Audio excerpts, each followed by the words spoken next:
Hello, hello. Vous m'entendez? Gertrude, il n'y a que vous qui êtes connecté pour l'instant, donc je peux vous parler comme ça. Bonjour. Je peux rallumer votre micro. Après, je vais éteindre. Ça va? Oui, très bien. Oui. J'attends encore 2-3 minutes pour démarrer parce que tout le monde n'est pas là. Oui, absolument.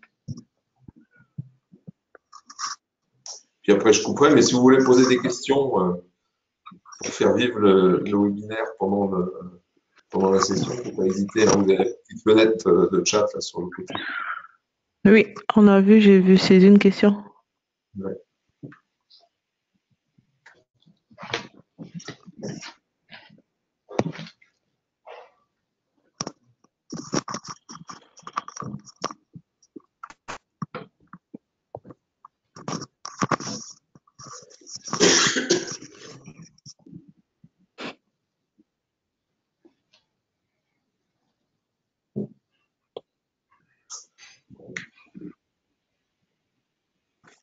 C'est encore une petite minute pour les retardataires et puis on y va.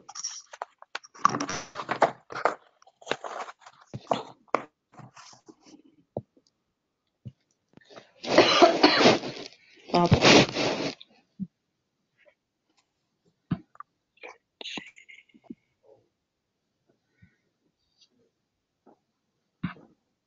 Est-ce que c'est normal qu'on te voit que toi, Vincent? Alors, non, vous devriez voir vous Non, devriez non, non. l'intitulé, vous n'avez pas ça? Et là, vous voyez quoi? C'est Juste Vincent. Est-ce que vous voyez la page de garde par le management? Oui, oui, c'est je langage. vois. Oui, Et moi, vous me voyez dans un coin? oui. Oui, tout Oui, à de toute fait. façon, je vais couper. Bon, on va démarrer parce qu'il y a déjà des. Ah ben, c'est Catherine qui arrive. Je lui donne le micro. Salut Catherine, tu nous entends?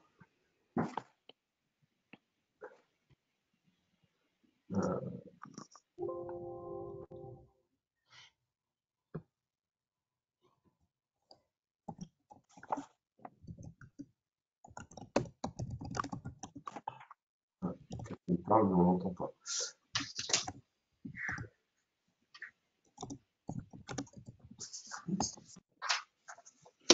Allô? Oui?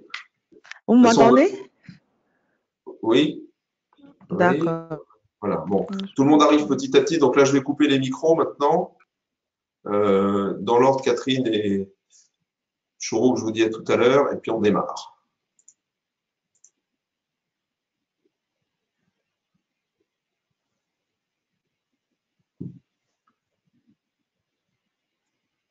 Bien, bonjour à toutes, bonjour à tous. Il manque encore un ou deux participants parmi les inscrits, mais on va démarrer. Donc, Vincent Guibert, associé fondateur d'ACDE, ravi de vous retrouver ici dans cet espace numérique d'ACDE. Et puisque c'est encore de saison, on vous présente encore tous nos vœux pour l'année nouvelle. Alors, vous l'avez vu, cette année, on change un tout petit peu le contenu et le programme de nos webinaires, puisque chaque semaine, on va aborder un thème différent qui, ceci dit, nous ramènera inéluctablement à des questions de management. D'où le titre Parlons management. Et donc aujourd'hui, on va parler management avec l'engagement des salariés en période de transformation, c'est-à-dire qu'on en quasiment tout le temps. Donc la plateforme là, vous permet d'intervenir et de poser des questions. Alors posez-les au fur et à mesure, on y répondra tout de suite ou bien on prolongera ça par une session de questions-réponses en fin de session. Alors ce que je vais faire, je vais couper la caméra parce que vous m'avez assez vu et deux, ça consomme de la bande passante. Voilà, donc normalement, si tout va bien maintenant, vous avez les écrans qui vont vous servir de support durant cette présentation. Alors, si ça veut bien passer à la page suivante. Voilà. Alors, pour commencer, deux mots sur notre cabinet. Donc, ACDE, aujourd'hui, c'est une équipe d'une quinzaine de consultants, une soixantaine de clients, environ 200 projets menés en 15 ans. Si vous voulez en savoir plus sur notre activité, je vous invite à consulter notre site web, acde-conseil.com. Notre métier, finalement, c'est de contribuer aux transformations des entreprises et on se donne comme mission de faire réussir les projets qu'entreprennent nos clients et, au-delà de la réussite du projet, d'en pérenniser les acquis grâce à des méthodes efficaces, à des outils logiciels performants et à des pratiques de management équitable, on y reviendra, qui ont vocation à traiter à parité la performance d'une entité et le bien-être, l'épanouissement des collaborateurs qui y travaillent. On intervient en assistance projet, en conduite du changement, en ingénierie de mise en œuvre d'outils logiciels ou de référentiels de management et en formation. Et c'est ainsi qu'on a formé et accompagné, au cours de 15 ans, plus de 2000 managers. Voilà. En dernier, mais pas le moindre, on est référencé dans le système Datadoc, là, qui est issu de la réforme N-1 de la formation professionnelle. Ça veut dire qu'on satisfait aux 21 critères qualité du référentiel en question. L'engagement. On est parti d'une étude Gallup de fin 2016, je crois, qui a été publiée en 2017, et qui dit que seulement, au niveau mondial, seulement 13% des salariés se déclarent engagés au travail. Alors, un taux qui chute à 9% pour les salariés français. Donc, si on prend le sujet dans l'autre sens, ça veut dire, c'est assez affolant, que 91% des salariés français s'estiment activement désengagés ou désengagés. Étude qui mesurait l'impact économique également à 100 milliards d'euros par an. 100 milliards d'euros par an, c'est 5 points de PIB. Donc, c'est énorme. Voilà. C'est 3 fois les intérêts de la dette, par exemple, qui sont payés chaque année. Et alors ensuite, quand on demande aux répondants finalement qui est la cause de leur désengagement, plus de la moitié répondent c'est mon manager. Symboliquement, on a 6 dans le rouge et 4 dans le vert. Donc la question, c'est comment peut-on lutter contre ce phénomène un peu insidieux et comment accroître finalement le taux d'engagement des collaborateurs dans leur travail. J'accède au panneau de questions. Je suis inscrite en auditrice et ne peux pas converser. C'est normal, on rouvrira les micros en fin de session. Voilà, c'est bon, tout le monde est là. Voilà. On en revient au sujet.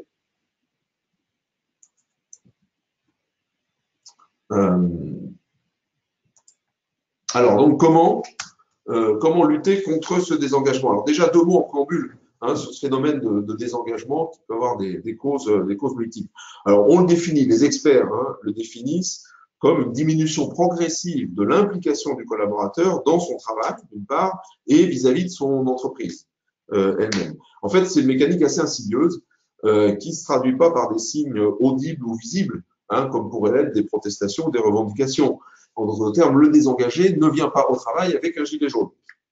Ce désengagement, finalement, il va commencer par des silences, des non-dits, des absences, des passivités, finalement. On fait ses heures, voilà, on applique le processus, on fait le job, un point, c'est tout.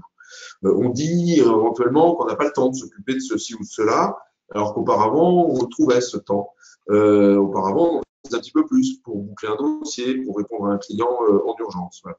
Alors, qu'est-ce qui se passe? C'est que, bon, les collaborateurs, finalement, sont découragés par le contexte ambiant, qu'il soit externe ou interne à l'entreprise, ou bien il a l'impression qu'il n'est pas reconnu pour ses efforts, pour ses progrès.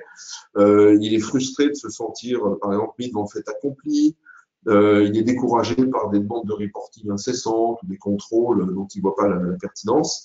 Bref, le collaborateur, imperceptiblement, il lève le pied, il ralentit la cadence, parfois même inconsciemment, et puis sans libérer de l'engagement, finalement, autant moral que contractuel, qui le lie à son entreprise. Donc, les conséquences, en fait, en matière de bien-être au travail et donc de performance, ça peut s'avérer délétère au bout de quelques temps. Alors, que peut faire le management pour endiguer ce phénomène, pour le voir venir et pour lutter contre? Très modestement, et sans prétendre le moins du monde avoir réponse à tout, on va vous présenter 6 questions, ou 6 conditions, pardon, pour créer, recréer, maintenir un haut niveau d'engagement chez vos collaborateurs. Voilà. Donc, à partir de là, vous pouvez réagir et poser des questions. Première condition. Il s'agit que le collaborateur ait le sentiment qu'il participe à un projet d'entreprise, à une aventure collective. Donc, un projet, alors on met toujours avec un P majuscule quand il s'agit de projet d'entité. Par projet, on entend une démarche globale qui va viser à concrétiser les stratégies de développement de l'entité, alors que l'entité soit une entreprise dans sa globalité, un département, un service, une BU, une usine, un site, que sais-je, c'est l'entité dans laquelle on travaille. Donc, qu'il s'agisse d'une transformation organisationnelle ou numérique, d'innovation, de lancement de nouveaux produits ou toute autre perspective. Le projet, c'est ce qui va préciser la vision des dirigeants, leurs ambitions au sens noble et collectif du terme, ambition financière et ambition non financière, produits, clients, sociétal, organisationnel et autres. Ça va exposer les grandes priorités, ça va exposer les grands chantiers engagés, donc ça va fédérer finalement tout le travail qui va s'enclencher derrière. Ça va donner du sens à ce qui sera demandé et ça va fournir les premiers repères. Voilà. Et directement ou indirectement, le projet il va aussi rassurer les employés sur le fait que la direction sait où elle conduit l'entreprise, qu'elle a un peu réfléchi à ce qui se présente devant elle. Et à terme, c'est ce qui va permettre à chacun de comprendre en quoi il contribue à la bonne marche de son entité et à la réussite collective. La deuxième condition, c'est une question de légitimité et d'adéquation aux valeurs. Dans le même temps, finalement, les collaborateurs vont s'engager pleinement que dans des actions qui leur paraissent légitimes en regard de leurs propres valeurs. Et effectivement, ce sentiment qu'on agit en phase avec ces valeurs, c'est un puissant levier de motivation. Par exemple, la question qu'on peut se poser, c'est au-delà de l'apport économique, quel est l'apport sociétal ? Quelle est la mission de l'entreprise? Comment ma propre mission contribue à la mission de l'entreprise et ne me met pas en porte-à-faux avec mes valeurs personnelles. Et comment finalement celle-ci est servie par les actions engagées. Alors, quelques exemples très simples à l'opposé. Imaginons ce que ressentent des collaborateurs dont les dirigeants sont emberlificotés dans des affaires financières, je ne citerai personne. Mais toujours, par exemple, pour rester dans le secteur automobile, imaginez ce que peut être le taux d'engagement futur d'ingénieurs qui ont été impliqués dans le Dieselgate ou de mécaniciens auto à qui on demande de bâcler plus ou moins une révision, etc., histoire de faire revenir le client. Donc, dès que le collaborateur, il y a de multiples exemples dans le passé, notamment les personnes qui, il y a encore 20 ans, rentraient dans une entité du secteur public et que cette entité se retrouve basculée dans le secteur marchand, où ce ne sont pas du tout les mêmes réflexes et les mêmes enjeux. Donc cette question de légitimité profonde, je dirais, qui touche à l'intimité même du travail du collaborateur, elle est essentielle. En troisième, la certitude qu'on va disposer des moyens de réaliser son travail. Donc il s'agisse de moyens financiers, matériels, humains, ou bien tout simplement du temps disponible. Là, le moindre doute va s'avérer désastreux en matière d'engagement. Alors, on est là aux confins aussi des conditions qui peuvent créer du stress. On y reviendra dans un prochain séminaire. Mais en tout état de cause, l'individu doit être certain que son environnement professionnel va lui permettre, le moment venu, de disposer des compétences et plus généralement des outils, matériels ou logiciels, qui vont lui permettre de bien faire son travail à ses yeux. Et donc, du coup, de s'atteler en confiance aux tâches qui lui seront confiées ou aux efforts qui lui sont demandés maintenant ou qui lui seront demandés dans le futur. Il n'a pas besoin d'avoir les compétences tout de suite s'il sait que dans 6 mois ou dans 1 an, il va travailler sur un nouveau projet. En revanche, il a la certitude qu'il va suivre un chemin de formation, d'acquisition de compétences ou autres qui va lui permettre d'acquérir ces nouvelles capacités. Et au-delà de ça, quatrième condition, au-delà de l'accès aux moyens, c'est le sentiment qu'on progresse dans son métier. Donc, chaque action engagée devra permettre à chacun, mois après mois, de progresser dans son métier, d'acquérir de nouveaux savoir-faire, de se sentir finalement en permanence plus à l'aise et mieux employable aujourd'hui comme demain. Donc, sentiment de progresser, quatrième condition. Cinquième condition, vous vous en doutez, on en vient aux conditions de travail, donc une ambiance de travail, hein, donc conditions matérielles et morales du travail. Alors là, on est bien au-delà des poncifs du moment sur la salle de gym, les plantes vertes ou les baby-foot dans les startups. Hein. La question qu'on doit se poser, c'est quel sentiment finalement ressentent les collaborateurs à l'idée de se rendre chaque matin sur leur lieu de travail. Donc bien évidemment, il s'agit de questions de santé, de sécurité, d'aménagement de l'atelier, de l'entrepôt, etc., des bureaux, mais aussi du bon fonctionnement de l'outillage en usine ou de l'outillage logiciel. Hein, si vous avez si vous travaillez tous les jours sur un CRM qui plante ou qui rame, vous n'êtes pas dans des conditions d'ambiance de travail plaisantes. Bien évidemment, il y a la question du comportement des collègues ou des clients. Et là, on va y venir, le management, hein, de par son autorité, a une action et une influence directe hein, là-dessus. Parce que si les conditions d'ambiance sont délétères, si les gens se tirent dans les pattes, si personne se dit bonjour au bureau, voilà, le collaborateur ne sera pas en mesure de donner le meilleur hein, de lui-même. Et puis enfin, il s'agit de parler management, la dernière condition, c'est que vive hein, un management qu'on va appeler équitable. Donc, le management, quelque part, il est directement responsable de la bonne tenue des 5 conditions qu'on a déjà évoquées. Hein. Et donc, par ce fait, il est directement responsable du niveau des engagements et donc d'engagement des salariés. Mais ça va se traduire au quotidien par, on l'a déjà un peu évoqué, non seulement un comportement courtois, mais aussi une certaine capacité de bienveillance, une capacité à formuler des objectifs clairs, atteignables, hein, qui vont se transformer en exigences précises. Les gens ne sont jamais plus rassurés quand on leur explique précisément ce qu'on attend d'eux, quels sont les moyens, les règles, les normes à disposition hein, pour y parvenir. Et ça doit être accompagné d'une posture d'écoute hein, et d'assistance adaptée aux difficultés pressenties ou rencontrées. Il y a des gens qui ont besoin de plus d'accompagnement que d'autres, il y a des gens qui ont besoin de plus d'écoute, plus de management. Hein. Donc, quand on parle d'un management équitable, bon, c'est cette dualité entre l'attention qu'on va porter à la performance de l'entité et les conditions de bien-être et d'épanouissement des collaborateurs, mais c'est aussi apporter à chacun la dose de management, si je puis dire, dont il a besoin hein, pour faire son travail.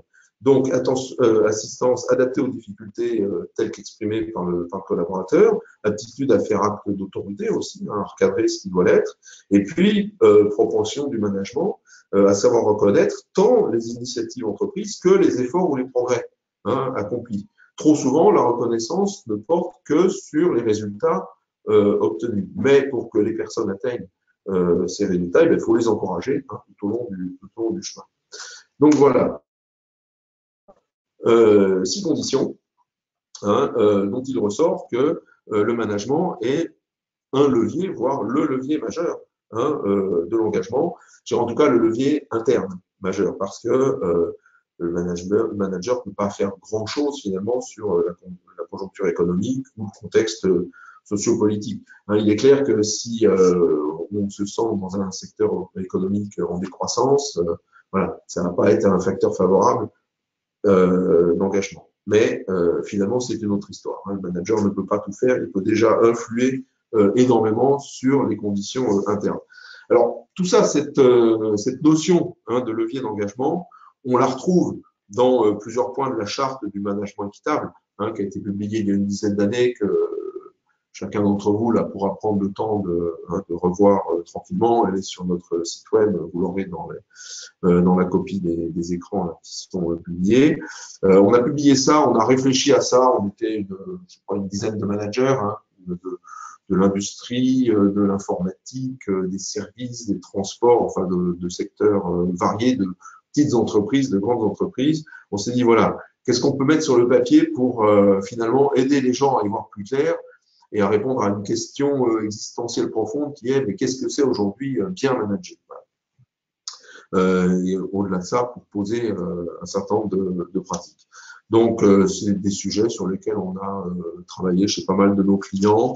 Le monde du management ayant ça de merveilleux, que ce sont à peu près les mêmes problèmes dans tous les secteurs de l'industrie, la banque, l'assurance, le commerce, la distribution et même le secteur public. Et finalement, c'est à ça. Hein, c'est à ça qu'on sert, faire en sorte que les gens aillent mieux dans leur travail, entre autres parce que leur management est à la hauteur de leurs attentes et de ce qu'il doit être. Alors, par exemple, parmi nos interventions, il y a 2 de nos parcours de formation qui traitent de cette notion d'engagement, hein, sur le plan collectif ou sur le plan individuel. Alors tout ça, vous pourrez le voir en détail hein, sur la plateforme acde-academy.fr, ou bien on pourra se retrouver hein, pour en parler. Donc, à partir de ce constat, on est d'accord que les compétences en management sont déterminantes hein, pour assurer l'engagement hein, des collaborateurs.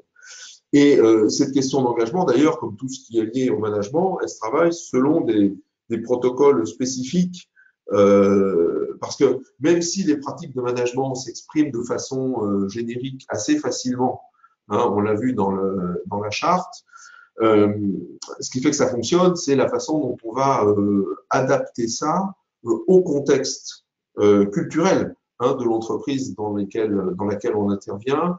Et surtout, il y a 2 facteurs qui sont importants pour ça. C'est la rapidité à laquelle l'entreprise peut évoluer. Il y en a qui sont capables d'évoluer plus que d'autres. Et puis, il y a ça, la disponibilité hein, du management.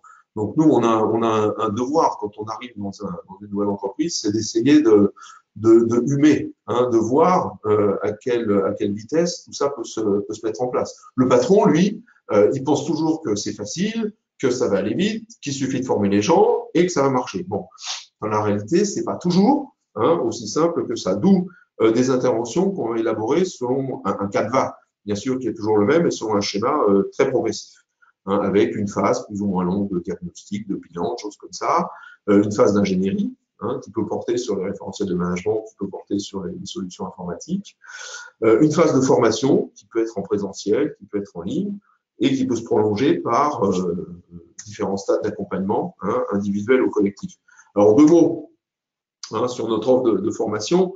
Bon, chez ACDE, ça fait 15 ans hein, qu'on forme des managers, donc on a 15 années de recul et d'expérience dans l'accompagnement, dans la formation des managers, sur le management d'équipe ou sur le management de projet.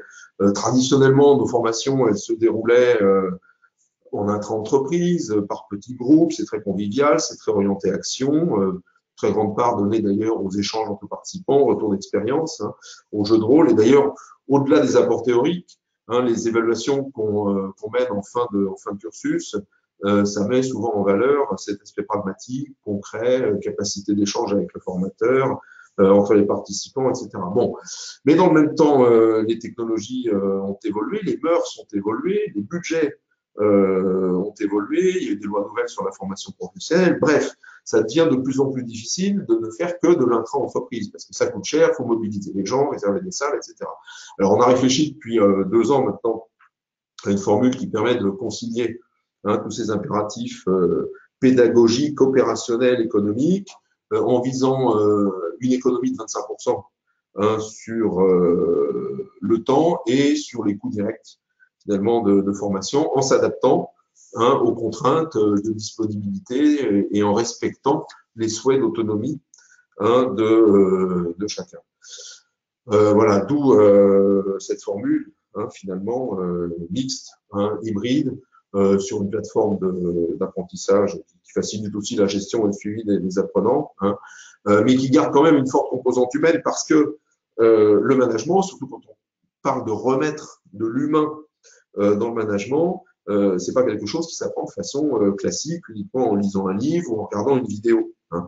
Donc c'est pour ça qu'on privilégie toujours des formations qui vont mêler des temps d'apprentissage à distance et des temps en présentiel pour échanger, pour du jeu de rôle, avec le maintien d'un lien constant finalement hein, avec le formateur tout au long du processus d'apprentissage. Donc voilà, en gros, avec nous vous avez le choix, formation classique en présentiel complet ou bien formation mixte, hein, mêlant apprentissage à distance, à son rythme, et ateliers de consolidation, alors qui peuvent se faire en virtuel, mais dont on préconise, hein, pour toutes les raisons qu'on a évoquées, qu'elles se fassent en réel. Parce que c'est aussi là-dedans hein, qu'on se travaillait justement les questions d'engagement. Voilà. En synthèse, donc ACDE, 15 années d'expérience, on l'a dit, 2000 managers formés, du Datadoc en voiture, en voilà, et puis des formations qui permettent de faire des économies, hein, tout en préservant une forte présence humaine et en respectant l'autonomie des collaborateurs. Alors, on a vraiment mis le numérique, hein, au cœur de notre démarche. Voilà, donc deux mots, hein, en conclusion. Donc, ces formations, tout comme nos autres interventions, bah, c'est ça qui va vous aider, hein, à mettre en place et à vivre durablement les 6 conditions qu'on a évoquées, hein, durant le début de ce webinaire. La construction du projet d'entité, le travail de réflexion, hein, sur la formulation des valeurs de l'entreprise, les réflexions sur les prévisions de compétences, de capacités, l'élaboration de plans de formation. Trop souvent, alors on y reviendra dans un autre webinaire, mais trop souvent, un plan de transformation, ça se résume à un peu de communication et un plan de formation. Formation, c'est bien, mais c'est pas le seul contributeur, hein, à la transformation. Le sentiment de progresser, donc c'est de par la capacité des managers à accompagner aussi, hein, la montée en compétences de leurs collaborateurs. Une ambiance de travail plaisante. Je l'ai pas cité, mais on y consacrera un des webinaires. Hein, c'est aussi des questions toutes bêtes, je dirais, de courtoisie, hein, au travail et de communication managériale, et puis un système de management à la hauteur. Voilà. Alors, on reviendra, hein, sur tous ces sujets et sur d'autres lors de nos prochains webinaires. Là, donc, vous voyez ici, hein, le programme. Voilà. Donc, on parlera intelligence émotionnelle, stress, RSE. Alors, RSE, ça va pas se faire le 5 février, ça se fera plus tard. On parlera accompagnement. On parlera également droit et devoir. Hein, on sera aux confins du droit du travail. Donc, sur quelques-uns de ces webinaires, on aura un intervenant ou une intervenante, en l'occurrence là, experte du droit du travail. On parlera QVT, hein, également. Le lien entre QVT et management, il est évident, mais ça va mieux en le disant. Pendant les vacances de février, on parlera management par projet, hein, pour voilà, maximiser ROI et motivation. On parlera management à distance la semaine d'après. On reviendra sur la courtoisie et la bienveillance le 21 mars, et puis on conclura par les deux webinaires qu'on a donné pas mal, hein, au cours du trimestre précédent et que certains d'entre vous avaient peut-être déjà suivi, le management comme atout de la marque employeur. Et puis alors, on conclura ce trimestre par comment se donner du temps, hein, pour manager. Moi, j'entends encore trop de managers qui me disent j'ai pas le temps de manager. Ils sont en souffrance et il y a moyen de ne plus l'être. Voilà. Donc, ces webinaires, ça se passe le jeudi à 11h30, ça se finit vers midi, ça dure une demi-heure, c'est gratuit. Seul regret qu'on a finalement avec le numérique, c'est qu'on ne puisse pas prolonger autour d'un verre, hein. Mais qui sait, peut-être qu'un jour, la technologie nous permettra, hein, de prolonger par un apéritif ce genre de rencontre. Voilà, je vous remercie pour votre attention. Deux mots en guise de conclusion. Où que vous soyez, hein, si vous souhaitez que vos équipes fassent plus de performance avec moins de fatigue, finalement, nous, on a des pistes, hein, de solutions pour maximiser l'engagement au travail, pour avoir un management à la hauteur, hein, c'est de retravailler les pratiques de management. Voilà, donc merci encore pour votre participation ce matin. Y a-t-il des questions? Je vais rouvrir les micros ou les prendre, accéder au panneau. Non, il n'y a pas de questions.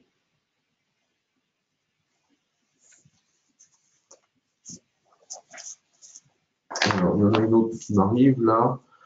Où est-ce qu'on peut trouver des infos sur vos formations?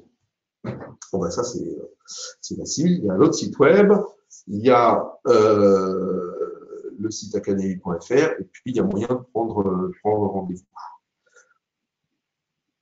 Voilà, alors.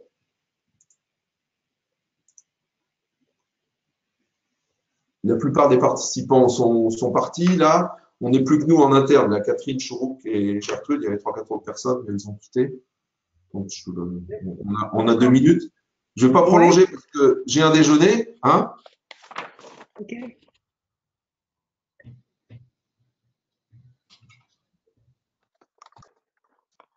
Bon, ça va, vous avez des questions, non?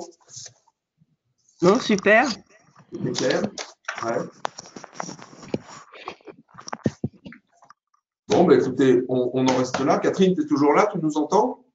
Oui, oui, oui, oui. Oui, Vous m'entendez? oui, moi je Ah, t'entends en tout très bien. cas. Bravo, bravo. Pour tout vous dire, on avait deux participants extérieurs, hein, Ah, également. d'accord. Sur les 9 D'accord. inscrits, c'est pas mal, mais sur les 9 inscrits, il y en a deux que j'ai repérés qui s'inscrivent toujours et qui ne viennent jamais. D'accord. Et il y avait entre autres une personne voilà, une société financière qui était là. Mhm. Et puis, une personne de Siforma, Anne Le Bihan, que certaines d'entre vous connaissez, puisqu'elle a fait des formations. Oui. Ok. Et puis, une personne de Edenred qui s'inscrit tout le temps, un autre, un PMO, là, il s'inscrit tout le temps, mais il n'assiste jamais. Mhm. Voilà. Ok, bon, écoutez, je vous souhaite une bonne fin de journée. Merci. Merci. Et puis à bientôt. À dans pas longtemps. Voilà. Voilà, je sais mon cheval et j'arrive. Allez, à bientôt. Ciao. Oui. À bientôt. Ciao.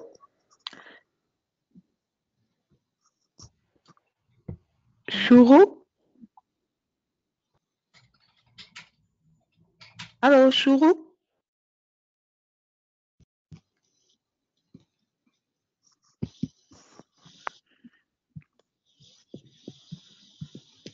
Allô? Oui? Allô? Oui, Chourou, c'est toi? Oui, Ça va? oui, ça va. Ah bah, Et toi, on n'est que nous deux, là? oui, tout le monde est parti. Bah, j'espère. Je crois, hein? Ouais. Donc, bah, nous, à lundi, on se dit à lundi. Ouais, à lundi. Lundi, À oui, lundi.